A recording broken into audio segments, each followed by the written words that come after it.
Can I solve True Detective? True Detective is a crime drama show from 2014. And while there have been several seasons, the first one starring Matthew McConaughey and Woody Harrelson has been regarded as one of the best seasons of television ever. And it is by far the most recommended mystery for me to try to solve on my channel. So that's what I'm gonna do. This is not a recap of the show True Detective. This is me watching the show for the very first time and trying to figure out if I can solve the big mystery before the show reveals it. So after every couple episodes that I watch, I'm going to jump in here and break down the different suspects, theories, and clues that I have for who I think did it. And every time I jump in here, I'm going to lock in a prediction for who I think did it. That way, when we get to the end of the mystery and we find out who done it, we can look back and see how close or far I was from getting it correct. So with all of that out of the way, let's jump into the first episode of True Detective and see,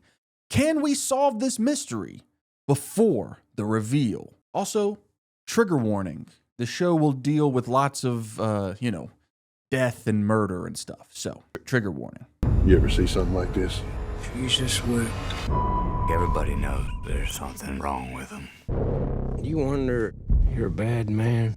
Want to solve the mystery on how to earn some extra cash? Well, the mystery is solved because this video is sponsored by Free Cash, a free online platform where users can earn cash by playing mobile games, completing surveys, and more. And with a 4.8 star rating on Trustpilot, you can guarantee that Free Cash is trusted and reliable. I opened up the Free Cash app and immediately got a game offer from Monopoly Go. I selected the offer and downloaded the app. It's important to remember to enable app tracking so that you can get rewarded properly. After I accepted the offer, I unlocked all of the rewards. And I have daily rewards like play for 2 minutes. Or there's burning rewards like reach board 100 within 90 days, and that gets me $40. And then I have some main rewards like reaching board 16 within 8 days, which could get me $167.50. And this is just from playing the game while I'm watching TV. And when I complete all of these rewards, I can earn up to $555.34. And that's just this game offer. I have several more offers available if I go to the Earn tab. And that includes several other mobile games like Solitaire Clash, where I can earn up to $808. And when you're ready to cash out, there are plenty of options. You can withdraw to PayPal or do a bank transfer. Or you could grab an Amazon gift card, an Apple gift card, or even some crypto options. Sign up using my link in the description or scanning the QR code and receive a $5 sign-on bonus. Give it a shot. I've already earned $96.36 from Free Cash. Thank you so much to Free Cash for sponsoring this video. Let's get back into it. Everybody's got a choice. Why would I ever help you? Here we go. I just watched episode 1 of True Detective and I am already more confused than I have ever been trying to solve a mystery for this channel. And I kind of saw that coming. There is a reason that I have waited this long to try and solve one of the most famous mystery shows of the last decade. And it's because I've heard how complicated and complex that it is. And if you're a fan of my channel, then you will know that I tend to get lost in the weeds of mysteries, and this show seems to have a lot of weeds. But let's just get into it. A majority of this episode is about the relationship between the two main detectives, Detective Martin Hart and Rust Cole. And while it is very interesting and great television to watch these two interact, that's not why I'm here.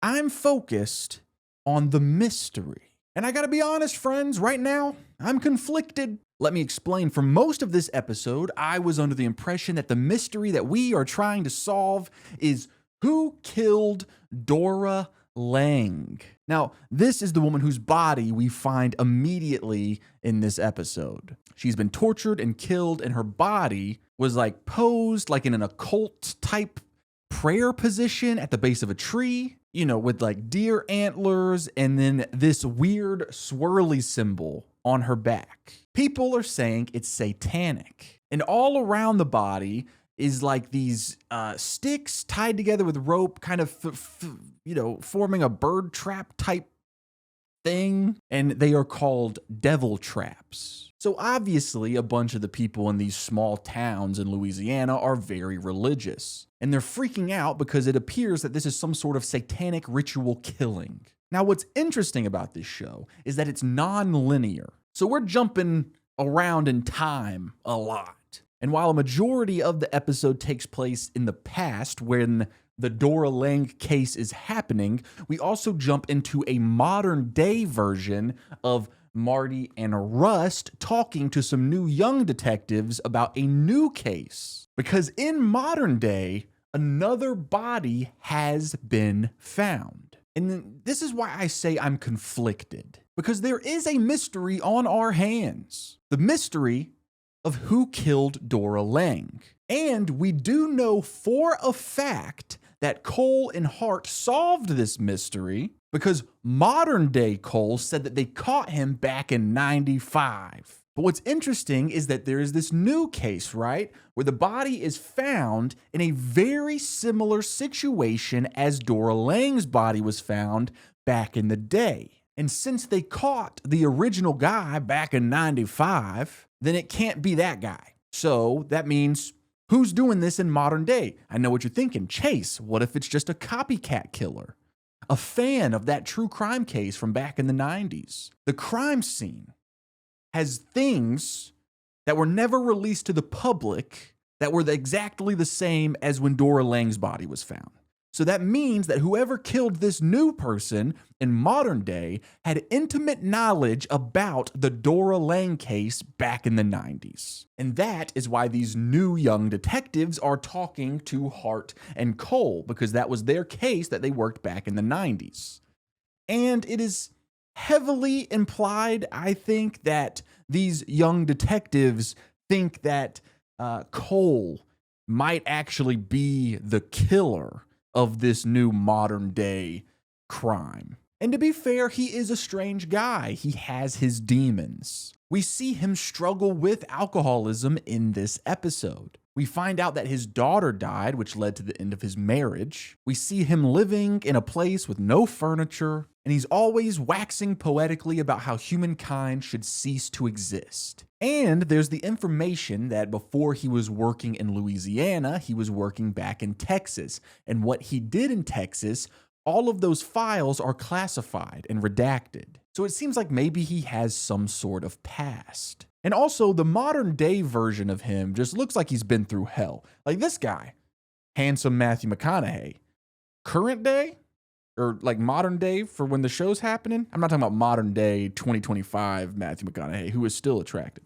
I'm talking about modern day in the show, which is, I think, 2014-ish. He doesn't look good. He looks rough. So basically, what it's implying is maybe he is the killer of this new modern day murder. Now, I would honestly be pretty surprised if it's revealed that he is the new killer, because it feels a little bit too obvious. It feels like they're pushing it right off the bat, episode 1. So my confliction comes from the idea that there's two mysteries at play. But the more I think about it after seeing the first episode, I feel like if we can solve the first mystery of who killed Dora Lang, it will help us solve the new modern day mystery of who killed this modern day body. So let's break down everything we know about the Dora Lang case from this episode and just everything that we've seen from their investigation so far. The first thing that we learn is that Dora Lang was a prostitute, or for the sake of monetization, a lady of the night. We also learned where she lived. That pointed our two detectives into the direction of a small town where they learn about a different girl's disappearance named Marie Fontenot. Marie Fontenot. Louisiana last names are super cool, by the way, but they're hard to pronounce. She was a little girl that her mother reported missing, but the cops were pretty sure that her birth father just took her, and considering her mom was dealing with a lot of issues, it seemed like they just thought she was better off with her dad, so they didn't follow up on this missing persons case. But our detectives, Rust and Martin, are going to be looking into what happened to her. That leads them to her uncle. Marie's uncle still lives nearby, so they go and visit him. And while we're at the uncle's house, we learn two major things. The first one being that Marie's father's name is Les, and that no one had heard from him in a very long time. The second thing that we learn is that while Cole is looking in the shed in the backyard, he finds one of the sticks and rope made devil traps that we saw at the body of Dora Lang. And as far as Marie's disappearance goes, that's all we know so far. But what does this tell us about the Dora Lang murder? And how is that at all connected to the Marie Fontenot missing persons case? Other than the fact that they both had these devil traps, well, Dora had the devil traps around her dead body, and they found a devil trap in the backyard of Marie's uncle's house. So yeah, we're not quite sure of the connection yet, but it does seem like there is one. What else do we know about Dora? Other than her occupation and how her body was discovered, we don't really find out too much. The only other thing is that she had an ex-husband who's currently in jail, so our two detectives go and visit her ex-husband in jail. While they're talking to him, he tells them that Dora had called him relatively recently, and she was high as a kite and talking about some king, and that she was going to become a nun. Now, to me, because I'm the audience of this show, that sounds like she met our serial killer, and he was able to manipulate her into thinking that he is some sort of religious figure. And, this is the kind of thing of like, he's going to save her. He's going to turn her into a nun. And then, of course, this crazy serial killer guy kills her in a ceremonial religious way. Basically, what I'm trying to say is we're looking for a cult leader, folks. And then also in this episode, we get a few other strings of information that I don't think connect to the greater mystery as a whole yet, but it might be important to remember them for later. We find out that someone had killed two cats and then pinned their bodies up to a church door at a nearby church. Another thing that we learn is that due to the nonlinear way that this show works, we see the modern day versions of our detectives talk about that place we carried out the kids. So it sounds like this cult leader, this serial killer, I imagine he's going to have several children hidden away somewhere, and our true detectives are going to save them and carry them out of there. And that brings me to my very first suspect and my first major theory.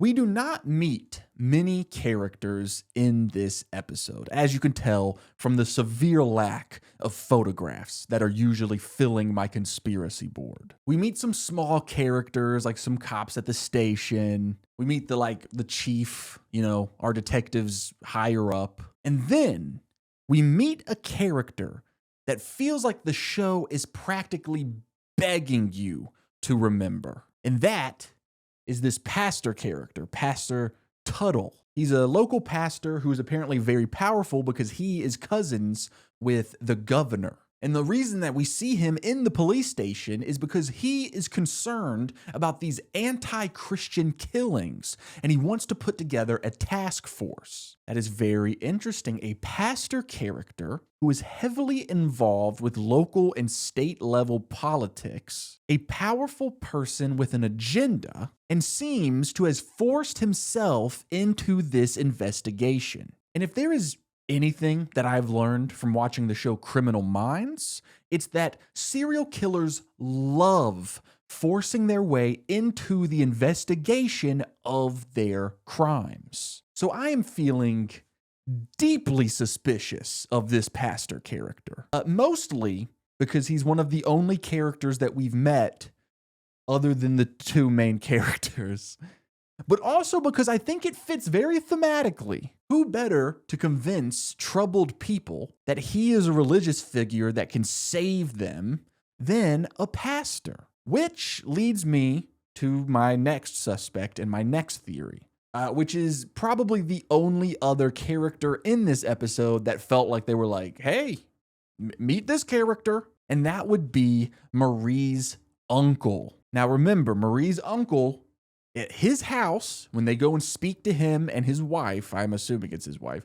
they go in the backyard, and in the shed, they find one of those devil traps. So that does put a connection with Marie's uncle and Marie's disappearance with Dora Lang and our serial killer. Now, what I didn't mention before about Marie's uncle is that the show kind of hyped him up to us before we even met him. Turns out he's a very popular local baseball player from, I guess, like when he played baseball in college. And in fact, Hart is actually a big fan of his pitching. Then when we finally meet Marie's uncle, we find out that through a series of some sort of strokes, he is unable to move and talk very well. So it's actually his wife, I'm assuming, that answers all of the detective's questions. That's very interesting, right? We have another well-liked member of the community who is involved in some way with this case. The difference is that Marie's uncle has not inserted himself into the case the way that the pastor has. The theory would be that Marie's uncle isn't actually suffering from any sort of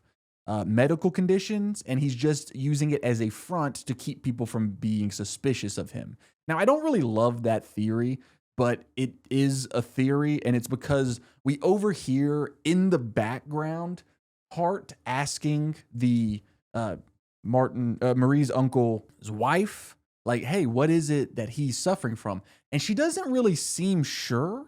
She's like, the doctors think that it might have been some series of strokes or something similar. And it just felt like it was an open-ended question. Like, we're not sure what happened. And that could just be, good writing, like, really fleshing out these characters. Or it could be an unanswered question that we are going to have to answer. A little clue that maybe everything is not what it seems with Marie's uncle. Now, that being said, the devil trap was in the backyard of Marie's uncle, but also that is his wife's house as well, which means that she is very well a suspect, even though I have no other reason to assume that she is. I don't know if they said her name, and if they did, I didn't remember it. I didn't remember the uncle's name, but we really haven't met that many characters. So it's like our suspects are few and far between, and out of our suspects, I think this pastor character is the most obvious answer. So, since I have to lock in a prediction for who I think killed Dora Lang, I'm going to be locking in Pastor Tuttle. Now, who do I lock in for my theory, my suspect for who the copycat killer is? The modern day killer. The show is very much pointing us towards Cole, making it kind of seem like he could be the killer. But since the show is pointing so heavily at Cole, we're not going to lock him in because that would be way too obvious. But who else is there to even suspect or for us to pick? We've only met two characters in the modern day part of this story, and that's Cole and Hart, other than the two new detectives. But I don't really feel like those detectives are big characters as they are more storytelling devices. They're just there to ask questions to our two main characters, so that way that the answers that our characters are giving is what's leading the narrative.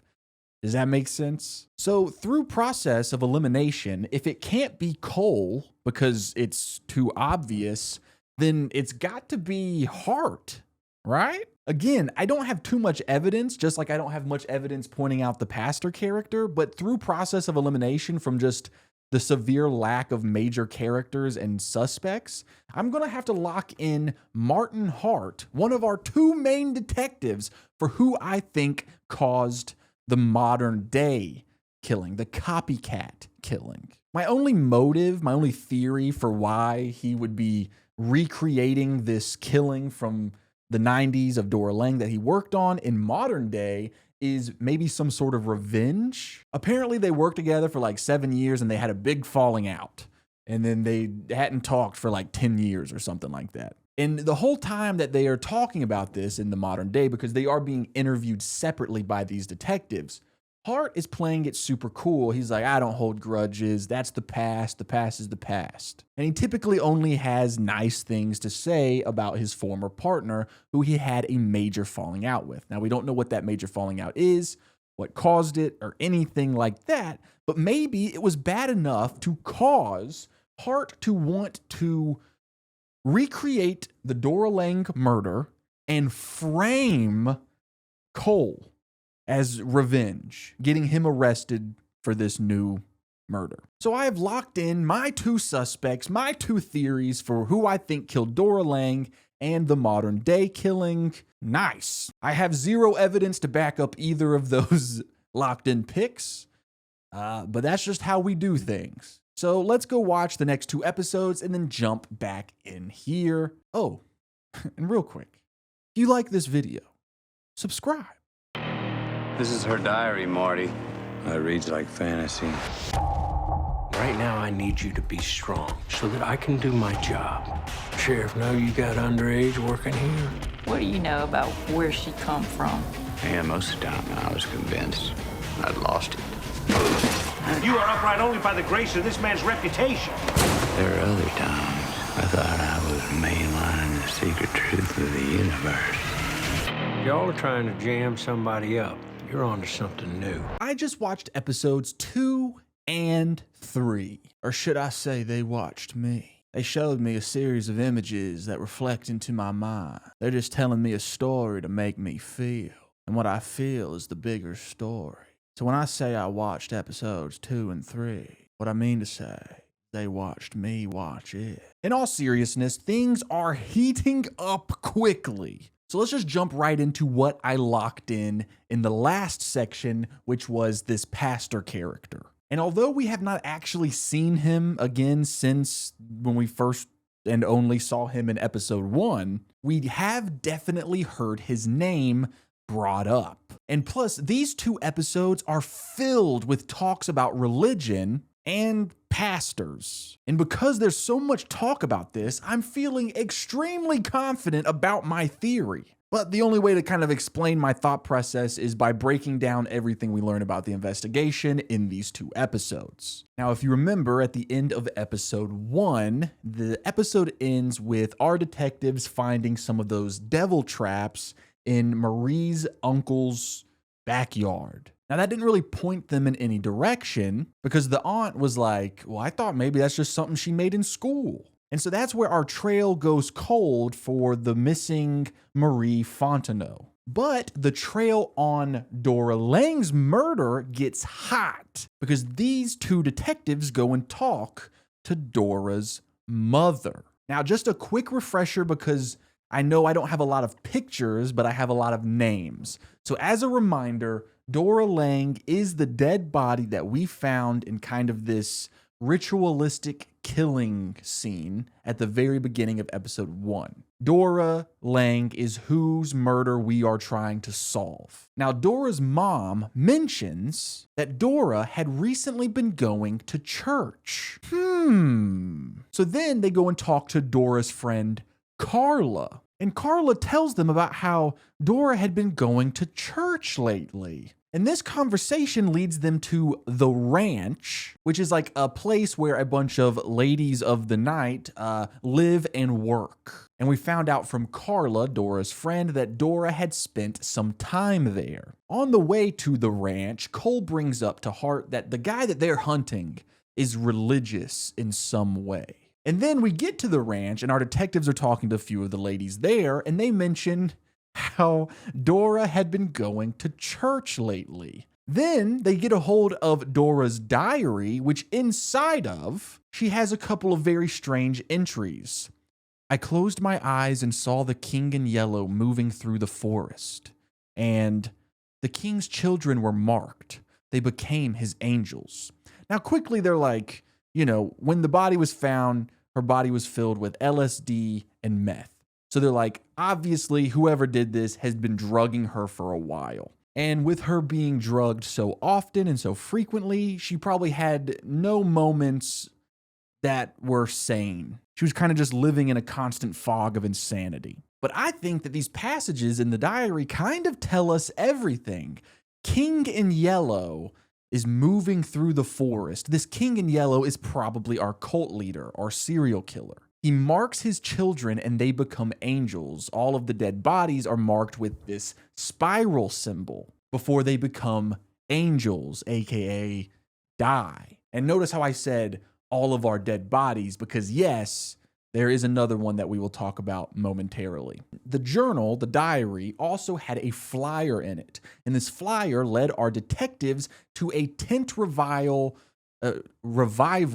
kind of moving church. It's like a traveling church with big tents. They follow that lead. They end up at where that tent church revival thing was last seen at, which was a burnt down church. And inside of that burnt down church, there was a painting of a woman's body with antlers, deer antlers, exactly like how Dora Lang's body was found with deer antlers. Now, side note, while this active investigation is happening, the anti-Christian task force, the task force that the pastor character was very involved with making when there are cases that involve satanic things, anything anti-Christian. And they are threatening to take this case away from our two detectives. But Cole and Hart managed to get a few more weeks to work on it. So they end up following the trail of the tent revival traveling church, and they find their next location. While they're there, they are questioning the pastor of this traveling church, and he seems pretty straightforward with answering all their questions. I didn't find anything suspicious about him at all. And one of the girls that attend the church said that she knew Dora. She had seen Dora around, and she saw Dora with a tall man with a strange face. And she said that his face is strange because it had burn scars. And that is who our main detectives are now searching for: the tall man. Then they proceed to not really get any major leads for a while until they are looking into past cases from years ago, and they find a dead body that matches the same MO as what happened to Dora Lang, specifically the spiral symbol found on her back. The police at the time ruled it as an accidental drowning, but now, knowing what our detectives know, they realize that this might have been a former victim of their serial killer. So they look into this, dead body. They find her family. They find her name, which is Rianne. And we find out that Rianne ran off with a guy named Reggie Ledoux. They look into this Reggie Ledoux and they find out that he has priors for selling LSD and meth, which just so happens to be the two drugs that were found in both the body of Dora Lang and the old body of Rianne. So then they look into Reggie's record and they find that he did some jail time for making LSD and meth, and who just so happened to be his cellmate when he was in jail. I know what you're about to say. Chase, is it Dora Lang's ex-husband? You're right, it is Dora Lang's ex-husband. Charlie Lang, Dora Lang's ex-husband, who, if you remember, we already talked about because they went and talked to him and asked him what he knew. This is the first time that he talked about how she said that she met like a king or whatever, and she was going to be a nun. And that's where this episode ended. So it seems pretty obvious where we'll be going from here, right? This is where the episode ends. They're looking into this Reggie guy, and they're also looking for the tall man. These could be one and the same, but there's another interesting connection that is made in this episode, and, well, let's just say I find it a little bit more interesting. When they were looking into Rianne's past, remember, that is the dead body that they found from a few years ago that had the same MO as their current investigation, Dora Lang, right? This is an earlier victim of the same serial killer. They're looking into her life, and would you like to know where she went to school? She went to a church school that was run by a foundation started by Pastor Tuttle, or Reverend Tuttle, or whatever his title is. Now, unless I'm falling for a red herring and the show wants me to be looking at Pastor Tuttle, Reverend Tuttle, I feel ridiculously confident about this theory. I mean, because here's the thing about this connection. It felt subtle. Like when we learned the information, because I think our detectives were like outside the school where she attended, And I think there was like a dude mowing the lawn, and they were like, "Who? Do you know anything about this school?" And they're like, "It's part of the Tuttles Foundation." Very subtle, very subtle. We haven't seen the Reverend since episode 1, and they're so focused in on this Reggie guy, and we're trying to figure out who the tall man is. They don't even really like pay attention to the connection that she went to a school that has a direct connection to Reverend Tuttle. So, unless I'm just missing something really big, I feel like this is our guy. I'm keeping him locked in. I'm keeping Reverend Tuttle locked in for my prediction for who killed Dora Lang. He is our serial killer. But now, who is the copycat killer, the modern day killer? It still feels like the show is pushing for us to suspect Cole, that the modern day Cole committed this new murder that had the exact same MO as the case they worked back in the 90s, the Dora Lang case. And in these episodes, it really starts to feel like not only does the show want us to kind of suspect him, the two new detectives that are working this new case, they seem like they are really, really thinking that it is Cole. Now, if you remember, in the last part, I locked in that through process of elimination, it's got to be Hart, right, that did this new killing.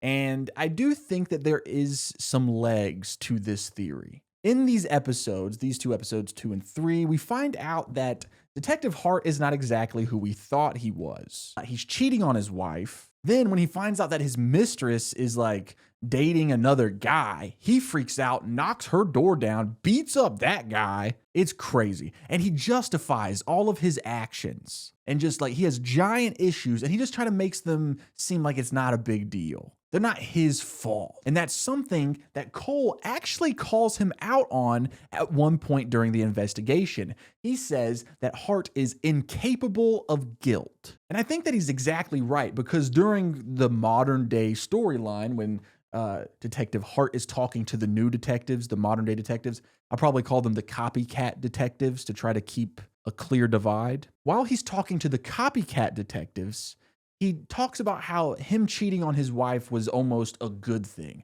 It was for the good of his family because he needed some sort of release so that way he didn't bring his work home to his wife and kids. So it's really for their benefit that he did that. Also, in the modern day footage, I can tell that he's not wearing a wedding ring. It seems pretty obvious that he is no longer married to his wife, Maggie. Now, combine the issues that we are seeing him have and the fact that we know at some point him and Cole have a major falling out. Is it safe to say that something could have happened which would cause him to want revenge on his ex-partner so badly that he would recreate a murder that they solved in the 90s to try to frame him and put him away for good? I think it's very likely. I think it's very plausible, very feasible. Are there any more ables? Feastable? What if I'm doing this very dark, gritty murder show video and then all of it was sponsored by Feastable? It's not. So yeah, I'm gonna be locking Detective Hart back in for who I think did the modern day killing. I think it's because he's trying to frame his ex-partner.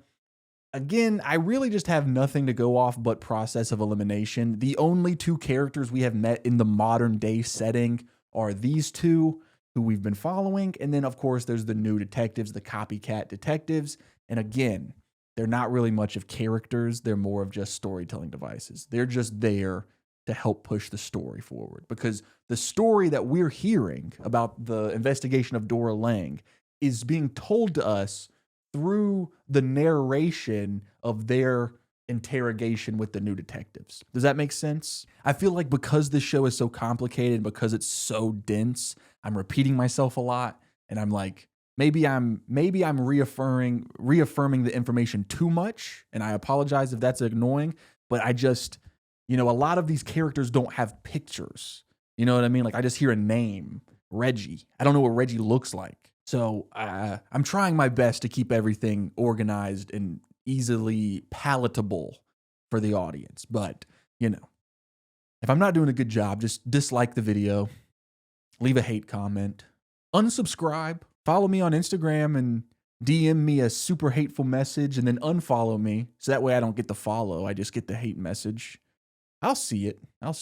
If that doesn't work, just, maybe call your Senator, call your senator. Tell him that I'm doing a terrible job, and maybe he'll do something about it, you know? I don't know. That's what they always say to do, is to write a letter to your senator. Anyway, I feel very good about our theories, unless I'm missing something big, which would be very dangerous, because if I'm missing something big, then I'm probably going to keep continuing to miss it, and we don't have that many episodes left. Like if I've messed up from episodes 1 to 3, I only have from episodes 4 to 7 to figure it out before episode 8, which is the last episode of the season. And I'm assuming that's when we get the big reveal. But we could get the big reveal earlier than that, which means I have even less time to figure out what I missed. But I do feel very confident in my 2 picks. Pastor Tuttle, Reverend Tuttle, whatever you call him, and Detective Hart. All right, that's enough yapping from me. Let's go watch the next 2 episodes. We got a job to do. Off book. Reginald Ledoux, 35, did a bit manufacturing meth and LSD. He said there's just so much good killing down there. You don't get to do what you did to me last week. I come through this tonight. I gotta know you're gonna hook me up. You sure you want to do this? Not exactly. Marty, I need you. 90 seconds. Go, go, go! Okay, so I thought that I had really fucked up because I just watched episodes 4 and 5. And by the end of episode 4, I was like, okay, cool. The show's kind of taking a weird turn. But then episode 5 starts and I go, oh shit. I was wrong. I was way wrong. I was so wrong that this video might be ruined because I was so off about what this show even was. Like, let me explain. So episode 4, it's pretty much Cole going undercover. And he's taking some personal time from the force. And basically, he's trying to find Reggie, the guy that we talked about in the last section, Reggie. Because Reggie has a direct connection with both Dora Lang and one of the other victims. So they go talk to Dora Lang's ex-husband again, who was cellmates with Reggie. And he's telling our detectives about all this crazy stuff that Reggie used to talk about. He used to say stuff like, there's a place down south where rich men go to devil worship. They sacrifice kids and women. And then he would say that he would talk about Carcosa and the Yellow King. People would go there to worship. And then he told them that Reggie had a brand on his back that was in the shape of this spiral, and that Reggie said it was their symbol. He also gives them a name for them to look into, which is Tyrone Weens. I believe his family was in charge of the Halloweens. That was a dumb joke. That was a really stupid joke. Anyway, Hart finds Tyrone at a rave, and he gets a new name. We find out that Reggie cooks LSD and meth for only one client now, a biker gang. And it's a biker gang called the Iron Crusaders. Now, Rust knows about this biker gang because he actually was kind of involved with them when he was undercover back in Texas. So now he is going undercover off the record. He's taking some personal time from work so that he can go undercover and try to see if he can find this Reggie guy. Now, at this point, to take a step back, when Dora's ex-husband is talking about how there's this, cult of rich, powerful men who sacrifice people, I'm like, dude, I'm a genius. I nailed it. Because you want to know who's a rich and powerful guy? Reverend Tuttle. And then in episode 5, this sucks. So in episode 5, they find Reggie's partner, the person that he cooks the drugs with. They follow him back to their little compound where they hang out and do all their work. They sneak in. Hart discovers that they're keeping children locked up in a truck. He loses his mind, shoots Reggie in the head. This is Reggie. This is him in all his glory. They kill Reggie. His partner gets killed as well. And our detectives kind of cover up the whole situation to make it seem like it was self-defense. They were under fire. They returned fire. But what this really means is that they had the devil traps all over this location. They had victims. They were making the same LSD. They tested it, and it's the same LSD that was found in Dora Lang's body and the other body. So it was like open and shut case. These guys are the serial killers. Reggie is the serial killer. And like they had it all wrapped up. So basically, he was cellmates with Dora's ex-husband. Her ex-husband would show Reggie's pictures of her. And so when he got out, she became one of his victims. He's a serial killer. Open and shut case. I mean, he had even been seen with the other victim, Rianne. It was over. And that was, our detectives are heroes. Case closed. It's a happy ending. But I'm devastated because I'm like, I can't put out this video, dude, because this is only episode 5 out of 8. I've been sitting here rambling about all these theories, and then the big reveal is someone that we didn't even learn about until like an episode or 2 ago. I had no way of figuring this out, and I was just really upset because like I was under the impression that this was like a season-long mystery that I could try to figure out. Even if it would be hard, I could still probably get close. And that's the hard part about doing these videos sometimes, is because I can't look them up. I can't do any research because I could get spoiled. So I just have to like go in blind. And as episode 5 is moving on, I'm like more and more sure that this is just game over for me. We get like a time jump, not all the way to modern day where the modern day stuff is happening. No, this is just like a few years in the future of, 97 or whatever. And it's like we see their lives kind of falling apart. We see Martin slap his teenage daughter because she was caught in a car with two guys. And at this point, I'm like, oh my God, dude, like I've messed up the other half of this mystery too, because at this point, he's back with his family. Like him and his wife have worked things out. And I was like, dude, the rest of this season of TV is just going to be about these two detectives' relationship with each other and like how the hard work of being a detective kind of ruins your lives, but maybe it also bonds you together with a brother. But then something amazing happened. Cole is just doing like a random interrogation for some crime. And the suspect that he's interrogating for some random case starts talking about the Dora Lane case. He tells Cole, he's like, you guys didn't get the real killer. He's been out there still killing. I met him once. I can tell you about the Yellow King. And I was like, oh shit, dude, we are still in session. And then guess what happens next? Cole is back on the case. He's trying to figure out what's this situation, what's going on. This random suspect that he was talking to that told him this information winds up dead in his jail cell. I don't like how I said jail cell. That was way too Southern even for me. Jail cell, son. So Cole is back on this investigation unofficially. He's talking to Hart about it, and he goes, hey, man, you think that task force, maybe it had something to do with it? You mean the task force that was being pushed heavily by Reverend Tuttle? Dude, we are back in session. We are cooking, baby. I'm on the frying pan. I'm flipping the eggs. Then in modern day, our copycat detectives are talking to our main detectives, and when they mention that Reverend Tuttle died back in 2010 due to mixed medications. But it was pretty mysterious because it was right after Cole resurfaced in Louisiana after being just off the grid for a few years. And what I took that to mean, and I think it is what the show is kind of insinuating, is that the implication is that Cole figured out that it was Tuttle and killed him. Not to mention the end of this episode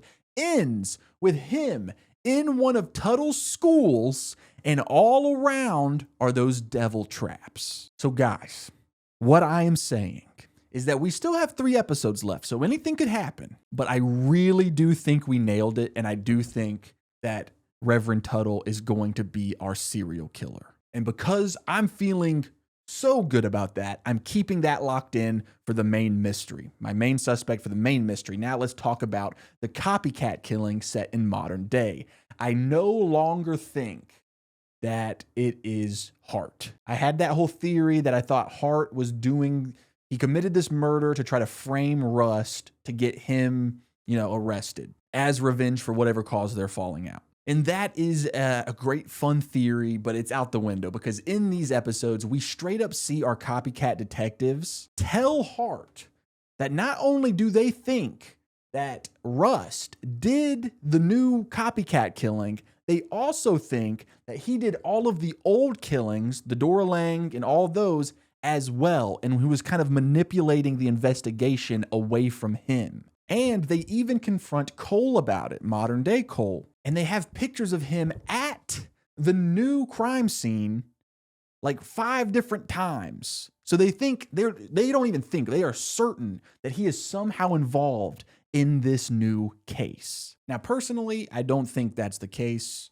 I don't think he did it, but I do see Hart sticking up for him in that interrogation room when he's talking to the new detectives. And, you know, it's been all these years later. They haven't spoken. They had some big falling out, and he's still sticking up for him, saying there's no way that he had anything to do with this. So I don't like that theory anymore. I'm going in a new direction. So what is my new theory? Let's talk a little bit about some of the stuff that Reggie says before he gets killed, when he first gets caught. He starts saying this crazy stuff like time is a flat circle, and you'll do this again, and Black Star, and you're in Carcosa with me. Just all this weird cult member shit. But then in modern day, we get Cole talking about how time is a flat circle, and we're destined to live our same lives over and over again.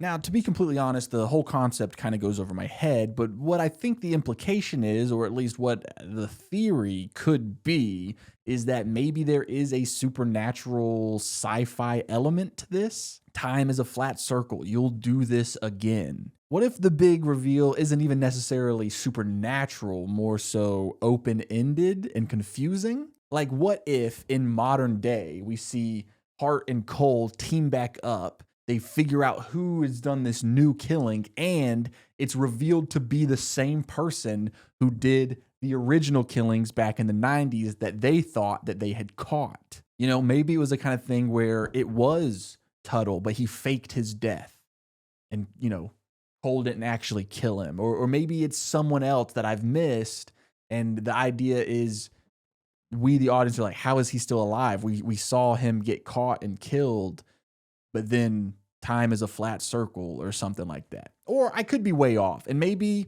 it's just Cole actually is the killer. That would be pretty wild. These new detectives seem so certain that he has something to do with all these deaths. Maybe he does. I doubt it, but it's possible. So I really have no clue. I'm confident in my locked-in pick of Reverend Tuttle for the who killed Dora Lang, who is the serial killer. I'm confident in that. For this modern day, the copycat killing, I really don't know. I'm going to lock in my theory that the whole time as a flat circle thing is going to come into play, and the new killer is going to be the same as the old killer.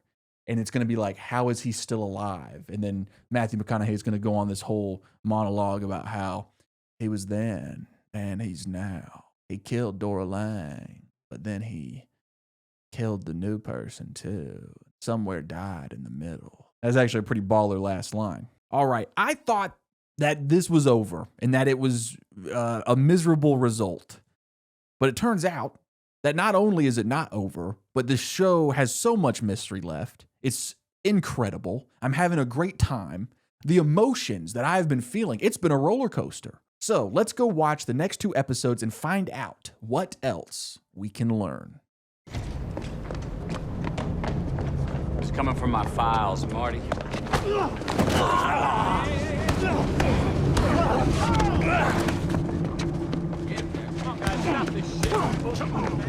Okay, I just watched episodes 6 and 7, and guys, I feel like we pretty much got this mystery wrapped up. Our main mystery of who killed Dora Lang and who's our main serial killer, I mean, is pretty much just confirmed at this point.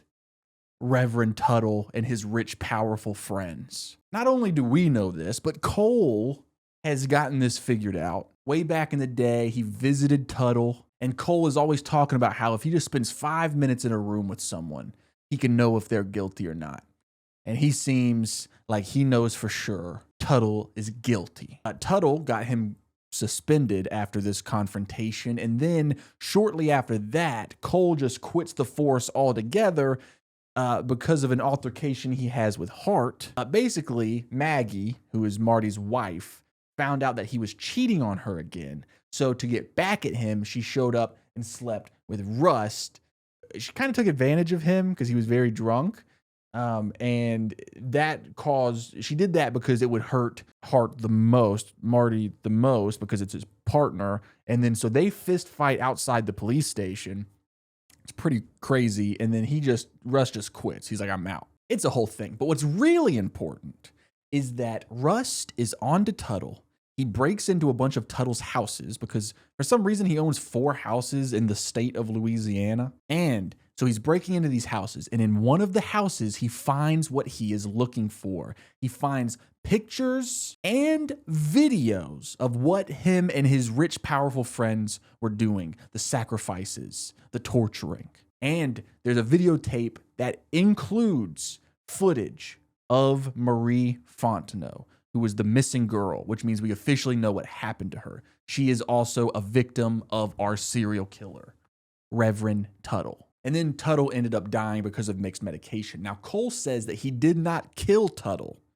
His theory is that one of his powerful friends took him out after everyone learned about the break-in, which, basically Tuttle was like, guys, someone broke into my house and stole the footage of us doing this crazy stuff. And then they probably killed him because of, like, I don't know, as a punishment for letting that get out. Fast forward to present day, and Cole and Hart are back together again, baby. And they're working on this same case, this new case, the modern case. But, it's got the connections to their old case. So it's kind of like they're back working on their old case together. And they're going to finally put an end to this thing. And how are they going to finally put an end to this whole thing? Something I forgot about.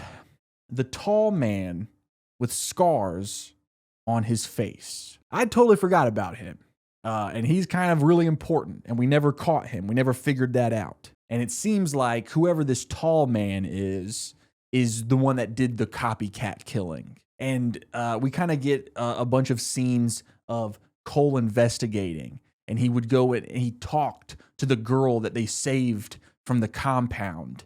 Remember when they saved those 2 kids from the compound? Well, actually, one of the kids died, sadly. But the other one, he goes and visits, and she had a lot of trauma, obviously, so she's had a very difficult time. But he manages to get her to talk, and she tells him that the man with the scars was the worst. Then Cole finds another kid who went to one of Tuttle's schools that had a very similar situation, except he didn't die.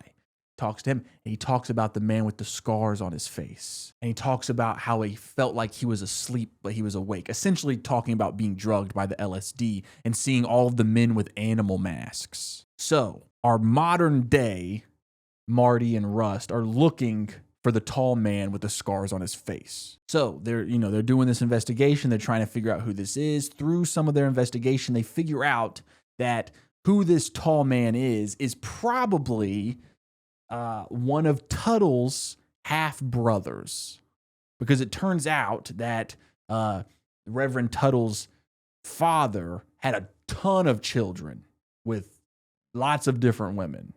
So there's not only the Tuttle family, but they also have a lot of different last names. And it kind of seems like all of these different members of the Tuttle family have been, powerful and a part of this and a part of covering everything up. And then Episode 7 ends with us actually seeing the tall man with the scars on his face. This guy, right here. And honestly, kind of a bit of an underwhelming reveal for me. Not that it's not good. It's very good. And like, they've talked about the tall man. They set this up great. This is not a knock at the show at all.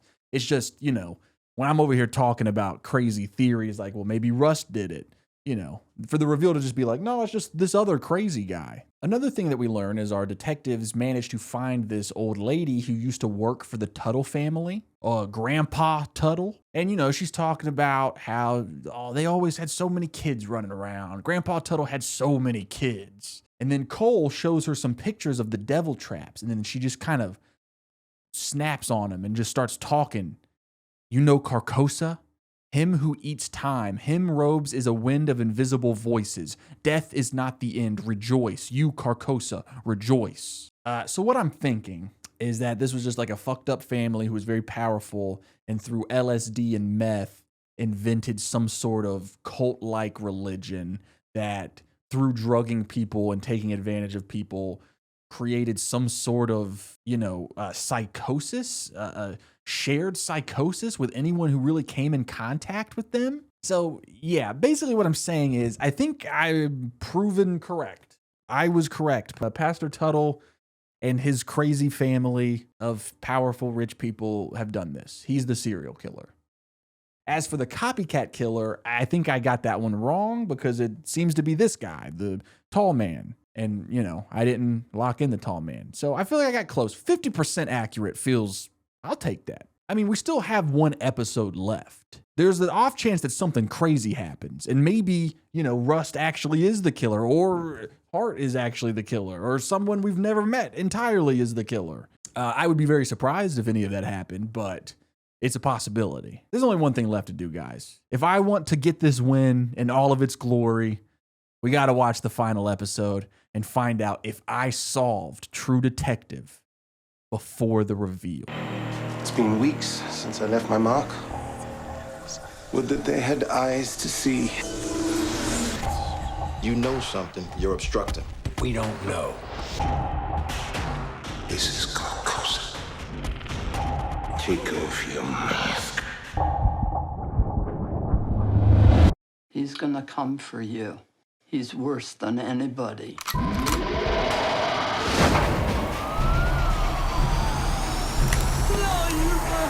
I fucked up. I got cocky. I got arrogant.